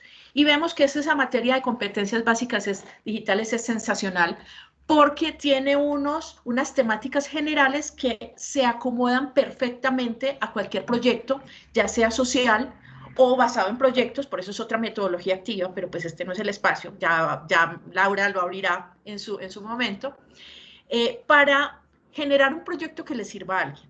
Entonces, claro, haciendo un ejercicio, porque esto ya le toca a uno planear, le toca a uno mirar sus estudiantes y motivarlos continuamente, pues acá les estoy mostrando algunas de las temáticas que se ven en esta materia de competencias básicas, que son el manejo de la información, cómo hacer búsquedas, cómo analizar la información en este mare magnum que tenemos de información, de datos, para llevarla al conocimiento, y ojalá pudiésemos llevar a ese concepto de sabiduría digital, los derechos de autor, pero también allí la legalidad de la disposición de esos materiales que uno tiene en Internet, pues porque el hecho de que tenga una foto en Internet no significa que uno la pueda usar, por ejemplo, ¿cierto?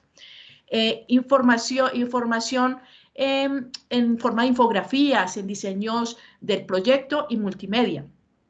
Estas son como las temáticas de la materia. Entonces, claro, las temáticas en sí, pues son muy generales, pero ¿qué se requiere? Un proyecto que las abarque y sobre todo que motive a los estudiantes, que les dé pasión para que esa motivación sea continua en el tiempo y para que en el momento de ofrecer ese servicio lo den con todo el corazón y se pueda generar una reflexión que les impacte a ellos y que sea una experiencia de aprendizaje para lo largo de la vida. Entonces, perdón acá, exacto. Entonces hemos empezado a trabajar acerca de unas temáticas que detectamos en varios colegios, instituciones educativas en Chía, en Cajicá y en otras zonas de influencia. La prevención del sexting. El sexting es esa mala, esa desafortunada práctica en donde hay fotos desnudas de niños o de niños y van por todo el colegio y por todas las redes sociales. El grooming, que es cuando alguien se hace pasar por un menor en redes sociales para embobar, engrupir, como diríamos así de manera coloquial, a este menor y hacerle daño. El plagio académico, los delitos informáticos y el uso de redes sociales, pero con fines académicos. Esas son temáticas que todas las instituciones educativas necesitan y que he podido detectar en estos colegios en donde hemos impactado en Chía, Cajicá, Tabio, Gachancipá y Zipaquirá. Son problemáticas generales. Y entonces, ¿qué hacemos nosotros? Nosotros hacemos a lo largo del semestre unos talleres en donde los escolares, donde nuestros chicos de pregrado van a donde los escolares y les enseñan por qué no se debe hacer el sexting, por qué no se va a hacer el grooming, pero también con un mensaje positivo, cómo usar bien las tecnologías para hacerme crecer como persona y no para dañar al otro. Y eso ha sido muy interesante, esto ha tenido una doble vía, porque estudiando justamente estas temáticas de prevención de estas prácticas desafortunadas, los mismos chicos de pregrado tienen conciencia del daño que pueden ocasionar si utilizan mal estas tecnologías, y también los escolares, cuando ven un muchacho de la Universidad de La Sabana, una niña de la Universidad de La Sabana, más o menos cercana en edad, donde le dicen, mire, no mire pornografía, mire, no mire fotos indecentes, pero más bien haga esto, el impacto es mucho más grande. Entonces, acá hemos sabido como también a lo largo de la materia evaluar esas temáticas con relación al proyecto y también con relación a lo que el profesor, el rector, el coordinador y sobre todo los niños escolares esperan de ello. Entonces, estos han sido como las problemáticas que más se han detectado, pero también, pues yo digo que yo a veces soy una profesora promiscua. ¿Por qué? Porque tengo estudiantes de todos los semestres, tengo estudiantes de todas las carreras, bueno, dentro de los primeros semestres, primero, segundo y tercero, y de todas las carreras, lo cual hace que la materia de competencias básicas digitales también sea muy rica, porque esa interdisciplinaridad, ¿cómo decirlo? Sí, esa riqueza entre carreras hace que los proyectos y las visiones en las cuales los estudiantes de pregrado formulan sus proyectos sean mucho más enriquecedoras. Sin embargo, me he encontrado con esto. Una vez tuve un salón de 25 estudiantes de medicina y yo dije, Dios mío, ¿qué voy a hacer aquí? Empezando porque yo me mareo con las inyecciones y con ese tipo de cosas. Entonces, pues nada, me fui a otro colegio, que es el colegio Conaldi, que es un colegio grandísimo acá en Chía, y les conté, tengo un grupo de 25 estudiantes de medicina, ¿qué podemos hacer con ellos? Entonces, nada, profesora, talleres de primeros auxilios, funcionamiento de los sistemas del cuerpo para los estudiantes que estudian educación física, prevención de enfermedades, bueno, eso ya lo vamos a ver ahora, en los estudiantes. Entonces, estas han sido otras temáticas específicas que el proyecto me ha generado porque he tenido estudiantes que han tenido esa orientación en su carrera profesional. ¿A quiénes ha impactado este proyecto? Como les digo, este proyecto lo vengo trabajando desde 2015, semestre a semestre, pero como les contaba al principio en la presentación, es importante que los proyectos de aprendizaje-servicio tengan continuidad en el tiempo. O sea, no puede ser que uno vaya, haga la experiencia y se desapareció. No. La comunidad, de alguna manera, le reclama a uno esa continuidad. Entonces, quizás, pues, mis estudiantes pueden cambiar semestre a semestre, pero yo procuro estar por lo menos un año en la misma institución para que se vea el impacto y se vea, los escolares sepan de qué se trata el proyecto y puedan asimilar mejor toda la información que se les da. Entonces, estos son los participantes del proyecto. Tenemos los escolares de grado 7º a 11 grado, tenemos los padres de familia, ya hicimos un proyecto con ellos el año pasado, tenemos los estudiantes de pregrado de nuestra universidad y tenemos los profesores de la universidad. Pues nuestros profesores de competencia básica digital, algunos compañeros han trabajado conmigo también. Estos han sido como los participantes. ¿Y quién es la comunidad? Los colegios públicos de la zona de influencia de la universidad. Aquí están algunas instituciones en donde he trabajado. Está Chía, en el José Joaquín Casas, en Conaldi, La Balsa, Fagua, en Cajicá, en Pompilio Martínez, en Tabio, Gachancipá, Zipaquirá. En Zipaquirá tuvimos una experiencia muy bonita porque lo que hicimos fue que también otra vez tuve otro grupo grande de medicina y sí, justamente siguiendo esta misma metodología de competencias básicas, enlazando el currículo con un proyecto, pues me fui, justamente hablé en el Hospital La Samaritana en Zipaquirá y ellos me dijeron, perfecto, me encanta, tenemos una población que son los médicos, son los pacientes de medicina de consulta externa. Entonces lo que hicimos fue que estos personajes de medicina hicieron toda una campaña de concientización de prevención de enfermedades crónicas como el EPOC, como la hipertensión, como la diabetes y se pudo hacer por medio de la materia. Allí están ustedes viendo algunas infografías, algunos materiales que se han desarrollado a lo largo del semestre para llevar a cabo el proyecto.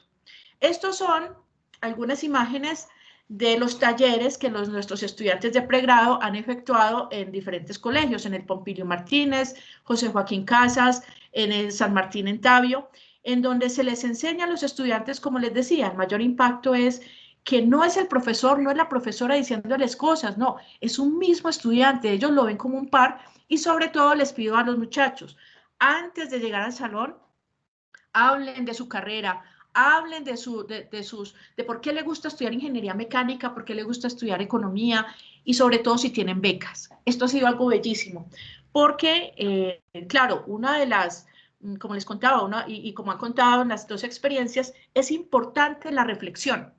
Cada vez que los estudiantes van al colegio o van a esta institución, socializamos en clase. Bueno, ¿cómo les fue? Entonces, una vez, pues quiero contarles esta anécdota que a mí me ha impactado personalmente muchísimo. Un niño me levantó la mano, profe, me fue bien y me fue mal. Pero ¿por qué te fue bien y por qué te fue mal? No, porque, profe, porque me fue bien porque los muchachos del grado 10º donde fui me pusieron mucho cuidado, estuvieron muy atentos, pero me fue mal porque no alcancé a dar el tema. Y es que cuando dije que yo era Pilo Paga, todos empezaron a preguntarme cómo había hecho para ganarme la beca. Y entonces eso ha sido otra de las consecuencias o de las, sí, eso no me lo esperaba yo de este proyecto. Y es que cuando nuestros estudiantes van y dicen, yo tengo una beca, vivo al sur de Bogotá y me madrugo a las 4 de la mañana para venir a clase de 7, pero soy apasionada y sé que esto, porque yo lo he visto, esto es supremamente importante porque le abre un horizonte a los estudiantes escolares de nuestra zona de influencia, donde a veces su ilusión es ser conductor de bus o la niña dejarse embarazar, ¿no? Para que alguien las mantenga o algo así. Entonces esto les abre un panorama increíble y les digo, no solo decirles que es la universidad, sino también contarles que también está el SENA, que también hay tecnologías, hay cosas, hay más oportunidades para que ustedes puedan salir adelante. Entonces, como les digo, perdón, aquí me desordené, este proyecto lo he venido trabajando desde el 2015 y más o menos haciendo la cuenta, hemos podido ver que hemos influenciado a 1.120 estudiantes de la zona de influencia de la universidad. Entonces ha sido una cosa muy bonita porque se ha podido integrar la materia, pero también con un proyecto y se ve, los rectores son emocionados, muchas gracias, los profesores, profesora, qué bueno que vinieron y que están dando esos temas porque son muy delicados y a veces los profesores de los colegios no sabemos cómo decirlo. Entonces, pues claro, uno a medida que se emociona, como les digo, uno tiene que tener pasión para poder acometer esos proyectos. A medida que uno va trasegando en estos proyectos, pues uno va ampliando un poco más los horizontes. Y el año pasado, pues hicimos el mismo proyecto con los padres de familia, porque si bien es cierto, estamos educando a sus hijos, también los padres de familia son un nicho interesante donde les podemos decir a ellos, mire, ellos son jóvenes, acá ven a la parte izquierda, son mis estudiantes, diciéndoles, miren, cuando nosotros entramos a internet vemos estas páginas, cuando nosotros entramos a internet miramos esto, ustedes pongan cuidado, díganle a su hijo si está mirando el celular, dígale, refiérase en estas palabras para decirle que no esté tanto en el celular, por ejemplo. Entonces, esto ha sido interesante. Esto fue una experiencia que tuvimos el año pasado en la institución educativa La Balsa. Hicimos todo, mis estudiantes de pregrado de la materia, recorrimos todos, desde séptimo hasta undécimo, pero también nos pidieron del colegio que habláramos con los padres de familia y tuvimos 3 reuniones con padres de familia. También, como les contaba, pues hemos tenido medicina, pero lo más importante aquí es esa cara de satisfacción de los estudiantes de pregrado cuando se han dado. Ojalá uno pudiese, les digo a ellos, ojalá uno pudiese resolver tantas problemáticas, pero esto por lo menos es darle una gotica de ilusión y de resolución de problemas en medio de este mare magnum que tenemos. Y esa creo que es una de las misiones que tiene la universidad y desde el PEI lo tenemos. Entonces, pues nada, pues les quería agradecer mucho su paciencia. Este es el proyecto, pues me da mucho gusto poderlos exponer ante ustedes. Y pues muchas gracias, Laura, por habernos dado este espacio para compartir nuestros proyectos. Muchas gracias. Erika, mil gracias y de nuevo mil gracias a las otras profes que nos acompañaron como panelistas. Nos quedan 15 minutos. En el chat les estoy compartiendo el enlace para que por favor a los asistentes puedan evaluar la sesión de hoy. Para nosotros es muy importante este feedback para ver qué podemos mejorar, qué podemos mantener igual y poder seguir haciendo estos encuentros pues más valiosos. Antes que todo, pues ya agradecimos, pero también espero que puedan haberse inspirado, como dice el nombre de este encuentro, Encuentros Educativos Inspiradores, para ver qué más de esto se puede incluir en sus mismas prácticas como profesores. Tuvimos 3 ejemplos buenísimos que creo que nos abrieron los ojos a muchos, entonces espero los puedan aprovechar. Como nos quedan 15 minutos, podemos abrir para unas preguntas, me imagino que dará para 2 o 3. Así que si alguien tiene una pregunta puede levantar la mano para cualquiera de las panelistas que nos acompañaron hoy y yo les puedo dar la palabra. Y si no, cualquier duda me atrevo a decir, este espacio también no es solo para conocer proyectos, sino para poder crear redes y generar comunidad, y si de aquí pueden salir mesas de trabajo o proyectos interdisciplinares o mentorías, sería excelente. Entonces, si de pronto hoy no alcanzamos a aclarar todas las dudas, que igual que sea esto como una plataforma para impulsarnos a trabajar más de forma colaborativa. No veo ninguna mano levantada, no sé si... Tenemos ¿sí? a la profe Luz Mirella Cortés con la mano levantada. Listo, gracias Lina. Mirellita, cuéntanos. Vale, no, pues a mí me encantan estos encuentros porque siempre salgo contagiada de la pasión de los profes que muestran sus experiencias y con ganas de hacer cosas, incluso de trabajo colaborativo entre pues, las ideas de nuestra Facultad de Enfermería y Rehabilitación. Y pues nada, las propuestas, por ejemplo, de las profesoras de psicología, qué proyecto más hermoso, sobre todo porque le damos la oportunidad a nuestros estudiantes de ver un poco más allá del campus, que salgan un poco del verdor y la perfección y el trabajo bien hecho y cuidado de nuestro campus a esa realidad donde realmente terminamos impactando como profesionales, ¿no? A esa realidad que está allá, que a veces nuestros estudiantes solo ven a través de los medios de comunicación, de repente a veces tergiversado también, y que vean de primera mano esas necesidades tan latentes que tiene nuestro país y donde necesitamos esos profesionales maravillosos que produce la Universidad de La Sabana. Entonces, encantada con ese trabajo. Más adelante intentaré ponerme en contacto con las profes a ver qué podemos hacer en conjunto con la Facultad de Enfermería y Rehabilitación. Tengo una pregunta y es, digamos, ¿cuál es, y de repente para las tres profesoras que mostraron su experiencia, un poco es, ¿cuál es el procedimiento administrativo que uno como profesor tiene que hacer ante la comisión de facultad para la aprobación de estos proyectos? Primera pregunta. Y la segunda, si la implementación de proyectos o los instrumentos de validación, sé que el trabajo de psicología fue un trabajo de investigación, de repente lo percibo como un trabajo cualitativo, un poco con herramientas de investigación-acción, si esos trabajos requieren, por ejemplo, las entrevistas semiestructuradas o los cuestionarios que aplican a los participantes han requerido pasar por un comité bioético.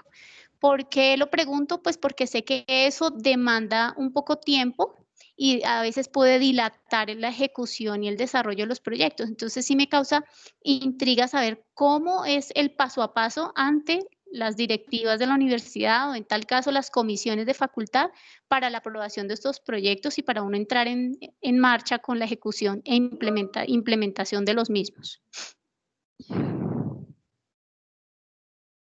Dale, Laura. Si quieren, vale, listo. Yo les doy un poco el marco sobre el cual se tejió este proyecto, y es que cuando yo volví del 2018 en julio de una primera visita al centro poblado, me enamoré y dije, esto es lo que los estudiantes tienen que hacer. En ese momento yo era la jefe del departamento de psicología social y de las organizaciones, y creo que el tema de la voluntad administrativa es súper importante, porque en ese momento trabajamos de la mano con Diego Efrén Rodríguez, el decano de la Facultad de Psicología de ese momento, y con Carolina Chona, la directora del programa. Entonces, este proyecto además tiene la particularidad de llevar estudiantes al sur de Colombia, donde mucha gente no va y donde todavía en muchos imaginarios es zona roja.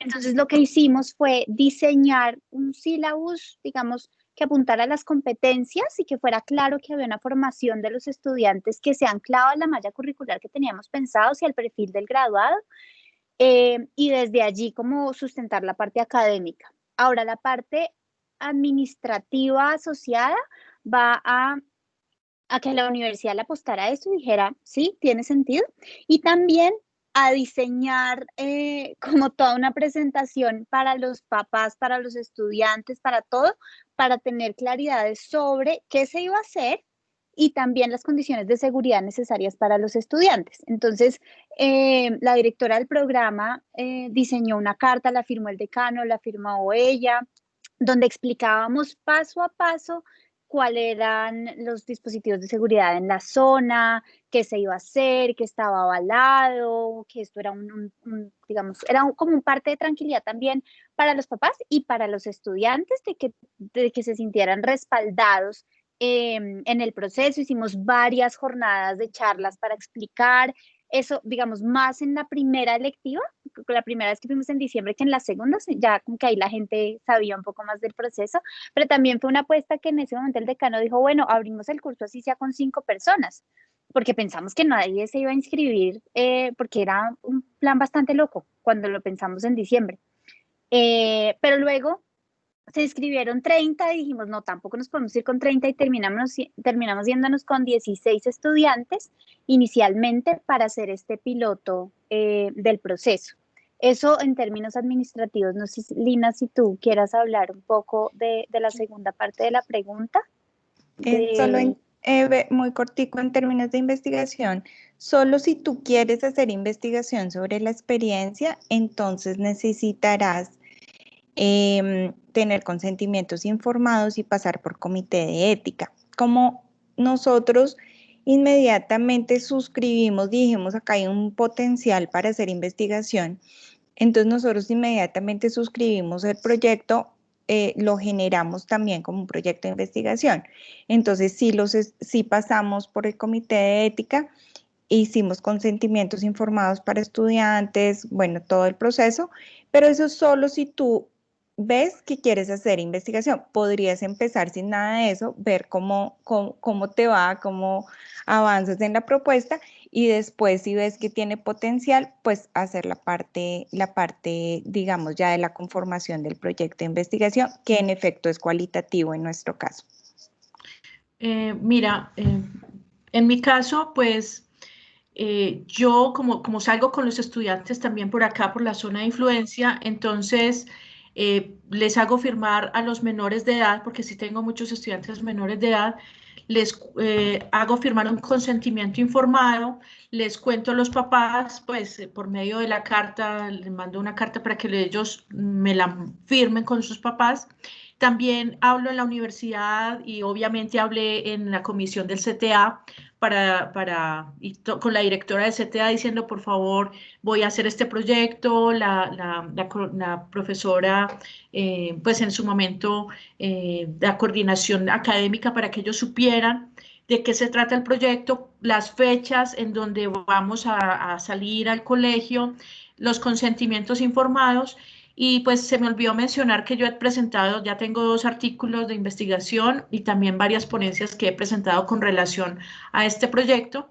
Y como decía la profesora Lina, pues igual es bueno tener los consentimientos informados porque uno hace su instrumento, pues yo lo he hecho de 2 maneras, lo he hecho cualitativo, pero también cuantitativo. Hice un formulario en donde los muchachos... pues como buena ingeniera, pues le meto matemáticas a esto, pues hice una validación también de formularios con relación a las preguntas. Entonces, uno de los primeros artículos fue cómo se hacía una investigación mixta, uniendo también componentes cualitativos y cuantitativos. Entonces, si te interesa, con mucho gusto, pues ya lo miramos. Pero sí es importante que las directivas y los padres de familia y también la institución o la comunidad donde tú vas a ir estén enterados. Sobre todo te recomiendo, si son menores de edad, los consentimientos informados de los papás. Gracias. Súper, me pareció muy buena pregunta. Mirellita, no sé si te la contestaron. Ahí tienes la mano levantada todavía. ¿Querías agregar algo más? No, Laurita, ya la bajé acá. No, súper claro todo, muchísimas gracias. Porque si uno a veces se vara o a veces se limita un poco porque como uno sabe uno cómo, por dónde empezar todo ese tipo de aprobaciones, pero me aclararon mucho y muchísimas gracias. Estaré poniéndome en contacto con ustedes posteriormente. Súper, me pareció una muy buena pregunta, Mirellita, porque ayuda a aterrizar todo esto al comienzo, como dices tú. Pero bueno, ya se nos está finalizando el tiempo, entonces de nuevo agradecerle a todos los asistentes, recordarles por favor diligenciar el formulario que nos sirve de feedback para la sesión y de nuevo invitarlos a los demás paneles y encuentros que va a haber. Pues los encuentros educativos inspiradores siempre están. En esta época tendremos los paneles de expertos, entonces los seguiremos invitando. Ojalá nos puedan acompañar. La grabación estará disponible, perdón, yo se la enviaré a las panelistas, pero si alguien más quisiera acceder a ella, me pueden escribir y yo se las comparto sin problema. Eso es todo. Muchas gracias a todos por asistir y que tengan una feliz tarde. Gracias, Laura. Buena tarde a todos. Gracias. Muchas gracias. Muchas gracias. Buenas tardes, muchas gracias.